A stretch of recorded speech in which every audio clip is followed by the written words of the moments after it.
bakasyon po namin ngayon. So, si Nia po ay may pasok pa. Hindi pa bakasyon si Sinea. Kailan pa? Naku, May pa. Hindi ka. Papasok na si na Russell. Oo. Kami po ngayon ay mga kusina girl. Kusina At girl. thank you nga po pala sa mga apron na Wow, ang ganda naman ang apron Thank niya. you. parang dress. Parang dress. Ayan. Galing nga tayo sa package. Thank you po doon sa nagpadala niya. Ayan, ginagamit po ni na Maylene, ni Russell, at ni Nea sa cooking. Ayan, kasi nga po, bakasyon. Yan, mayroon po tayong mga ilan na tinuturo sa kanila. Meron naman din silang alam na nilang pagluluto. So, sana si Jeff na isama namin dito. Pero tuturuan namin siya doon sa bahay niya sa isang araw kung paano magluto para matuto na rin siyang magsarili kasi 1 taon na siya dito. So sila, Maylin, itong mga ito ay ginaguide natin para magluto. Pero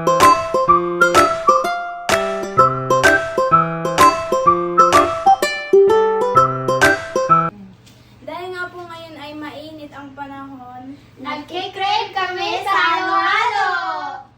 At nahalo-halo po kami para din po makatipid at magsawa po kami at dadamihan namin. Gusto namin maraming sahog. Maraming ano. O kagabi nagluto na kayo ng beans. Ano? Asa na yung beans? Ay, luto na po. nasa rep na po. Wow. Ano pa yung Ready kulang? na at Ayan. Ano na ginawa ni Maylin kanina? Para Gulaman na po kami. Okay. O sige, ilagay na dito. Dito Dito na sa tray. Oh, dito ilagay niyo, lagay. Oh. Pot holder. 2. Ayan, palalamigyan na nila. Sige. So, yan na. Wow, kulay red. Ano nilagay mo, Maylin? Strawberry ba? So, nilagay mo ng kaunting sugar. nilagyan po ng kaunting sugar po. Ayan. Anong flavor? Strawberry. Wow, amoy na amoy yung strawberry. Para mamaya, i-slice nyo na, di ba? Tapos ano ba yung niluto nyo? Patingin, ayun pa sa kaserola. Minatamis na. Kamote. Wow, tingin. O, yan yung kamote. Wow, minatamis na kamote. Yan, panghalo. May beans na kayo, no? Meron na po. Ano pa? Ano, yung... Kaong? Kaong. Ano pa? Ayan, at dahil nga po maghahalo-halo sila, syempre, ano ang kulang nyo? Yung ice, crush ice. So, gagawa po sila ng kanilang sariling ice pa. At saka, hindi lang yun. So, isa din, sa technique, bakit masarap ang halo-halo, Russell, natin? O ni nanay, bakit masarap? Gawa po ng gatas yung ice. Gawa ng gatas yung ice. Ano? Tsaka ganito rin po yung technique po para masarap po yung halo-halo po natin. So, kailangan po natin na lagyan po ng gatas po yung ano. Kasi katulad po ng mga binibili po natin, masasarap po Yung ibang Opo. gumagawa. Opo. Okay. Yung Ibig pino po, sabihin, masarap po kasi. pino. Okay. Ganito po yung technique, ano. So ito, hindi ko na siya tansyahan lang din, pero ito ay nasa sa 3 litro siguro ito. Tapos nilagyan namin ng 2, yung regular na condensed milk. Depende sa inyo kung gaano nyo karami ilagay. So ang technique po, para po malambot yung ating ice, so lalagyan po na natin siya ng condensed milk. Para yung ating ice ay mapino. Kung gusto nyong mapino yung ice ng halo-halo at malinamnam, kainin. At isa pa, hindi na tayo maglalagay ng sugar kasi meron na siyang condensed milk. And then, hindi na tayo maglalagay kasi may katulad ng langka natin na ginawa, ano ba yun, mango, matamis na yun. So, yung ano pa, kamote, nilagyan natin syempre ng beans, may mga sugar na. So, hindi na tayo mag-add ng sugar. At yung milk, mayroon na din depende kung magdadagdag pa kayo ng iba kung gusto ninyo. So, para mas masarap ang ating halo-halo, ano gagawin? Technique po ito sa maghalo-halo. Lagyan nyo na po ng condense. Yun nga lang, pag nagbenta po kayo, medyo, syempre, iba yung presyo. Kasi po, Masarap may naman. mga ginagawa Okay. pa po. Katulad na May mga technique po. condensed po, mahal tapos. Mahal na ngayon dahil mahal na nga po ang bilihin. Ano ang ginawa ng Marias? Oh, gagawa Dahil sila ng gusto namin sarili. ng halo-halo, so kami Gusto daw lang- nilang kami magpasawa. maghalo-halo. So, magkano na kasi isang halo-halo? 140. Ano? Para din po 45. nakatipid po. Oo. Para rin po ganun, kasi yung alam 75. naman po natin yung mga bilihin po ngayon, mga mahal na po kasi. At saka hindi lang yan. Okay na yan, Sineya. Hindi lang yun. Para matuto kayo. Ayan. So, dahil bakasyon naman nga po't walang pasok. So, ito po yung role natin sa kanila ngayon. Maturuan sila. Okay na yun, Maylin. Baka pumatok. Ayan. Marunong na silang magbuhol. So, mamayang hapon, maano na yan. Matigas na. At may crusher naman kami. So, So ika-crush kung na. gusto niyo maghalo-halo po kami, bili lang kayo. Mag-order lang kayo, ano? Ilalala mo. Oh, masarap po yung ice candy ng Marias. Marunong na po silang gumawa. Yan. Oh, si Nea, oh, tagatakan. So, mama, ilalagay nyo na lang yan sa freezer. Oh, ganyan po kami gumawa ng halo-halo. Yan po yung technique, no? Ma-share namin sa inyo. Sa mga naghahalo-halo dyan. Gusto nga daw nilang maghalo-halo. Eh, gusto nyo po maghalo-halo? Opo, kasi po mainit yung panahon. Mainit, tapos, ano, magbibenta na kayo? So, Oh, siguro. so kung Siguro daw gusto yun, niyo- hindi kayo malulugi. Baka magpapagod lang kayo. O, para may income kayo. O, may summer job ang mga Marias. Wow, income. Pwede yan. Maglalagay lang kayo dyan. Magpo-post lang kayo. O. O, sige nga. O. Order na po kayo? Gawa muna kayo. Titikman ko. Pagka okay, pwede na. Titingnan ko muna kayo kung marunong na. Kasi nung high school ako, naghahalo-halo din ako dun sa Mindoro. Pagbakasyon, no? Natatandaan ko, second year high school ako. Tapos namimili ako sa bayan ng, ang yelo pa noon, yung kinakaskas, yung malalaking bloke. Bumibili ako nun sa ano, ay wala kaming ref. Ano yan? Wala kaming ref noon. Tapos, so, patay-patay din ang kuryente noon sa Mindoro, di ba?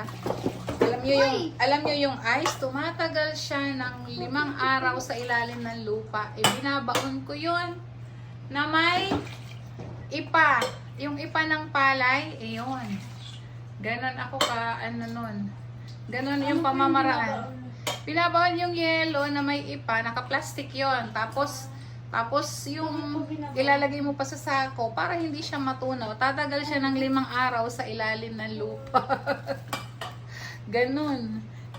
Kasi nga malayo yung bilihan ko ng ice, pupunta pa ako ng bayan dun sa Lubang.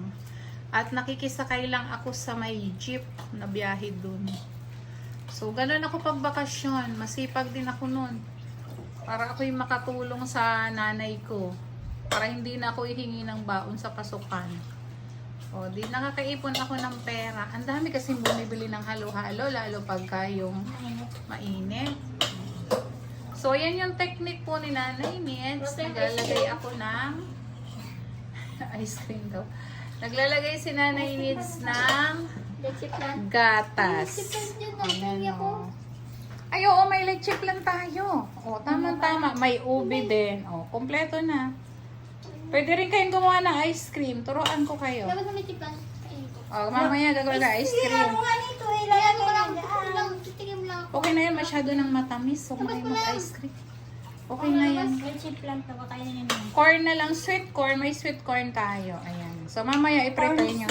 Corns. Wow, ayan po. Maganda nga Hindi po yung ba? mag-ano lang tayo eh. Ah, Isang ano nyo? magtitinda na kayo ng halo-halo? Siguraduhin ninyo. Sana tayo. Kailangan marami kayong gawang crush. Pero mabilis na lang pong mag-crush kasi may crusher kami. So, hindi na mahirap i-crush yung... Ay, nalagyan na ng milk. Kaya nga eh. Ayan. Masarap po yan. Mabilis pati yung mag-ice kasi malambot. Maano po siya, malambot. Oo. In 3 hours, matigas na siya. Tapos, kapag inano ninyo malambot, napakasarap ng halo-halo. Pagka mapino, di po ba? Alam niyo na po yung technique ng Marias sa paghalo-halo. Ano nga ulit? Lalagyan na Parang ganito yung sa bebang. condense. Oo, sa bebang. Sa bebang daw.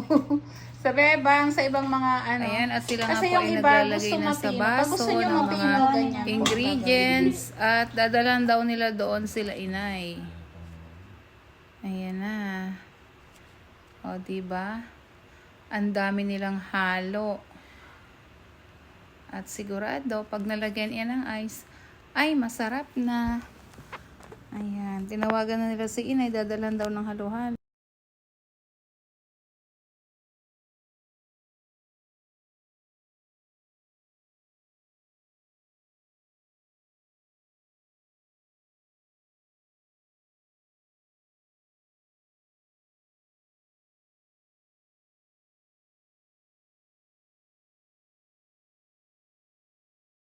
Yan. Wala. Bebang na yan. Dalawang bebang. Bebang. Ang siya. Ano yung bebang ha? Ayan. O, diba? Hindi yung bebang na isinilabas mo yung Okay, nakaready ka na dyan ha. Ito na, dadalhin na. Mas kunti pa yung... Ang dami pa yung loob kaysa sa yellow. Hindi, yung gatas, dalhin nyo na lang. Doon ilagay. Maglagay ka sa ano? Sa kumaha ka May ng ang dami loob lalagay. kaysa sa yellow. Tingnan mo kalahati. Ha? O, yan. Magdala kayo ng extra gatas. Ay, gatas na. Maglagay. Ako mga rasa, ano pala dito lalagyan ng gatas? Ere. Ah, kaya pala eh. Diba ano pa talaga may yin? Dalawa pala yun. Hindi, ito na pala. Dalawa eh. Lagayan din na namin. Dalawa ba ito ba eh? Tingnan mo naman. Wow! Para mo naman. Saan? Oo nga pala yun. Oh, gusto niyo ba mas maraming ice? Wait lang po lang itatapakan po na. O, yan. Dapat may toppings din siya, like mais tapos ano. Wala na nga eh. O, yan. Wala na daw toppings. Ito yun na yung kanilang halo-halo na for delivery na. And then, maglalagay pa pala tayo. O, lagay na sa ice chest. O, maglalagay kami ng milk. Ito po, milk. O. Wow, sila na maglalagay. Sa... Ano? Okay na. O, takip na.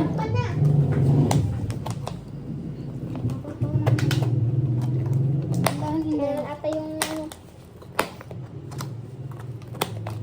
Na, nakapag-deliver na. Ano ang sabi ni inay? Masarap daw? Wow. Niya 10. Anong grade ni inay? 10. 10. Oh, pwede na daw kayo mag-business. Oh, pwede na. Oh, ayan na. Oh, Tapos ayan na. gusto ko Kain na order na. ng halo-halo ng Marias. Mag-misis lang po kayo. Ay, misis Kay kayo, Nanay. kain na, kain. Oh, yun eh, alam nyo na po yung technique bakit mapino.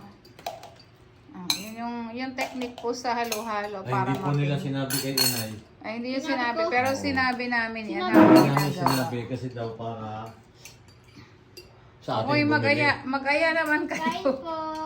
Ayan. Mag-aya naman kayo dito. Kain po.